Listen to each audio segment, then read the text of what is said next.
कभी कभी ऐसा महसूस होता है ना कि घर में सब कुछ ठीक होकर भी कुछ ठीक नहीं है। एक अजीब सी बेचैनी रहती है। आज हम वास्तु के इन्हीं रहस्यों से पर्दा हटाएंगे, और वो भी बिना किसी तोड़ फोड़ के। विशेषज्ञ कार्तिक एस गुप्ता के बताए उन प्राचीन उपायों की बात करेंगे जिन्हें अपनाकर घर में एक नई पॉजिटिव एनर्जी लाई जा सकती है। तो चलिए, एक ऐसी अनोखी और बहुत पुरानी कहानी से शुरुआत करते हैं जो शायद ही किसी ने सुनी होगी। ये कहानी वास्तु की बिल्कुल जड़ में है, उसके दिल में बसी है। और यही कहानी बताती है कि क्यों किसी भी घर का नक्शा सिर्फ दीवारों और दरवाजों का एक ढांचा नहीं, बल्कि एक जीती जागती कॉस्मिक पावर का मैप है। तो सवाल ये उठता है कि वास्तु में इतनी शक्ति, इतनी एनर्जी आती कहां से है? इसका जवाब एक बहुत ही दिलचस्प पौराणिक कथा में छिपा है। ये कहानी है वास्तु पुरुष की, एक ऐसी ब्रह्मांडीय शक्ति जिसके जन्म के साथ ही वास्तु विज्ञान की नींव रखी गई थी। कहानी कुछ ऐसी है कि जब भगवान शिव अंधकासुर नाम के राक्षस से युद्ध कर रहे थे, तो उनके पसीने की एक बूंद से एक विशालकाय प्राणी का जन्म हुआ। उसे वरदान मिला ऐसी भूख का जिसे कोई मिटा नहीं सकता था, और उसने पूरी पृथ्वी को ही खाना शुरू कर दिया। तब जाकर 45 देवताओं और असुरों ने मिलकर उसे जमीन पर लिटाकर काबू में किया। और यही देवता आज भी हमारे घरों के नक्शे में मौजूद हैं, और वास्तु इसी संतुलन का विज्ञान है। तो इसका हमारे घरों से क्या लेना देना है? देखिए, हर घर, हर इमारत असल में उसी वास्तु पुरुष का शरीर है। और वो 45 देवता जो उस शरीर पर विराजमान हैं, वो ही हमारे जीवन के अलग अलग हिस्सों को, जैसे कि पैसा, सेहत, रिश्ते, इन सबको कंट्रोल करते हैं। वास्तु का असली मकसद इन्हीं देवताओं में तालमेल बिठाना है। अच्छा, तो ये तो हो गई पौराणिक कहानी, लेकिन इस ज्ञान को हम अपने घर में इस्तेमाल कैसे करें? तो चलिए, अब थ्योरी से प्रैक्टिकल पर आते हैं, और शुरुआत उस एक टूल से करते हैं जो आजकल हम सबके पास होता है, हमारा अपना स्मार्टफोन। तरीका बहुत आसान है। बस अपने फोन का कंपास ऐप खोलिए और घर के लगभग बीचों बीच, जिसे वास्तु में ब्रह्मस्थान कहते हैं, वहां जाकर खड़े हो जाइए। अब जिस भी जगह की दिशा देखनी हो, चाहे वो मेन गेट हो या टॉयलेट, बस फोन को उसकी तरफ कीजिए। दिशा आपके सामने होगी। ये छोटा सा स्टेप ही पूरे वास्तु एनालिसिस की बुनियाद है। और यहीं पर ज्यादातर लोग एक बहुत बड़ी गलती कर बैठते हैं। वो घर के बाहर मेन गेट पर खड़े होकर दिशा देखते हैं, जबकि सही तरीका यह है कि घर के एनर्जी सेंटर यानी ब्रह्मस्थान से सारी दिशाएं नापी जाएं, क्योंकि सारी ऊर्जा वहीं से तो पूरे घर में फैलती है। चलिए, अब बात करते हैं कुछ ऐसे दमदार, कम खर्च वाले उपायों की जिनके लिए घर में कोई भी तोड़फोड़ करने की जरूरत नहीं है। और सबसे अच्छी बात यह है कि इन्हें आज ही, अभी से अपनाया जा सकता है। सबसे पहले उस आम समस्या को लेते हैं जो बहुत से घरों में होती है। एक अजीब सा भारीपन, एक नेगेटिविटी सी महसूस होती है।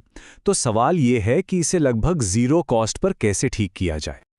इसका जवाब है पीली सरसों में। ये एक तरह से एनर्जी को सोखने वाले स्पंज जैसा काम करती है। करना बस इतना है कि रात को घर के चारों कोनों और बीच में थोड़ी थोड़ी पीली सरसों रख दें।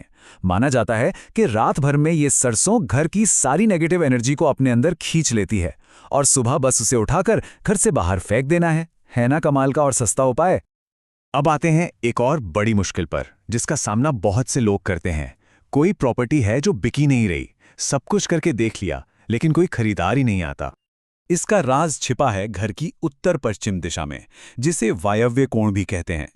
ये दिशा वायु तत्व की है, और वायु का मतलब ही है मूवमेंट, गति, सपोर्ट और ग्राहक। अगर इस कोने में गड़बड़ है तो समझ लीजिए कि जीवन में ठहराव आ जाएगा, खरीदार आएंगे ही नहीं। तो लॉजिक बहुत सीधा है। अगर जीवन में मूवमेंट चाहिए तो उस दिशा में भी मूवमेंट पैदा करना होगा। एक छोटा सा एग्जॉस्ट फैन लगा सकते हैं, या एक घूमने वाला ग्लोब रख सकते हैं। ये छोटी छोटी चीजें उस जगह की एनर्जी में गति लाती हैं, जिससे रुके हुए काम चल पड़ते हैं। वास्तु को लेकर ना बहुत सारी गलत फहमियां भी हैं। लोगों ने सुनी सुनाई बातों को ही सच मान लिया है। तो चलिए, कुछ मशहूर मिथकों का पर्दाफाश करते हैं और उनकी असलियत जानते हैं। सबसे बड़ा मिथ, मनी प्लांट। क्या सच में ये पौधा घर में रखने से पैसा बरसने लगता है? क्या इसमें कोई सच्चाई है? तो देखिए, सच ये है कि मनी प्लांट कोई जादुई चिराग नहीं है जो पैसा बना दे। असल में ये एक बहुत तेजी से बढ़ने वाला पौधा है। इसकी ये तेज ग्रोथ हमारे मनोविज्ञान पर असर डालती है, हमें जल्दी फैसले लेने और एक्शन लेने के लिए प्रेरित करती है।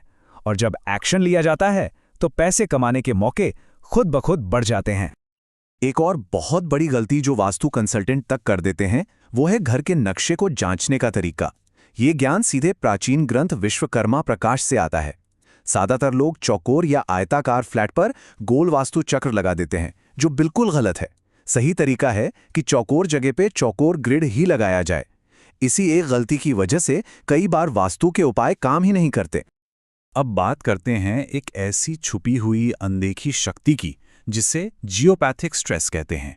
ये एक ऐसी चीज है कि अगर इस पर ध्यान नहीं दिया तो बाकी सारे वास्तु उपाय भी बेकार हो सकते हैं। आसान भाषा में समझें तो ये जमीन के नीचे से आने वाली एक नेगेटिव एनर्जी है।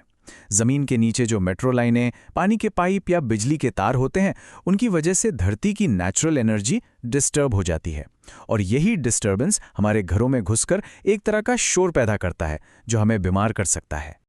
और सबसे खतरनाक बात यह है कि रात के समय ये स्ट्रेस 7 से 10 गुना तक बढ़ जाता है, ठीक उसी समय जब हमारा शरीर दिन भर की थकान मिटाकर खुद को हील कर रहा होता है।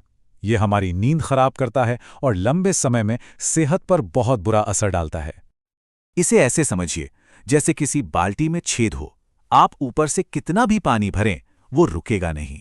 ठीक वैसे ही घर में पॉजिटिव एनर्जी लाने से पहले इस जियोपैथिक स्ट्रेस नाम के छेद को बंद करना जरूरी है, वरना सारी मेहनत बेकार है। तो अब तक हमने बहुत कुछ जान लिया है ना?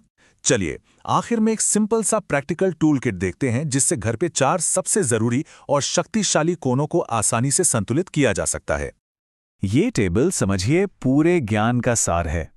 दक्षिण पूर्व में कैश फ्लो के लिए, दक्षिण पश्चिम में स्थिरता और नाम के लिए, उत्तर पश्चिम में सपोर्ट और नए मौकों के लिए, और उत्तर पूर्व में दिमाग की स्पष्टता के लिए। ये 4 छोटे छोटे उपाय जीवन के इन 4 बड़े हिस्सों में एक गजब का संतुलन ला सकते हैं। तो बात यह है कि हमारा घर सिर्फ ईंट पत्थर का ढांचा नहीं है, वो एक जिंदा शक्ति है, एक लिविंग एंटिटी है जो लगातार हमसे बात कर रही है, हमें इशारे दे रही है। वास्तु को समझना मतलब सिर्फ नियमों को रटना नहीं है, बल्कि अपने घर की इस भाषा को सीखना है। सवाल बस इतना है, क्या हम सुन रहे हैं कि वो क्या कह रहा है?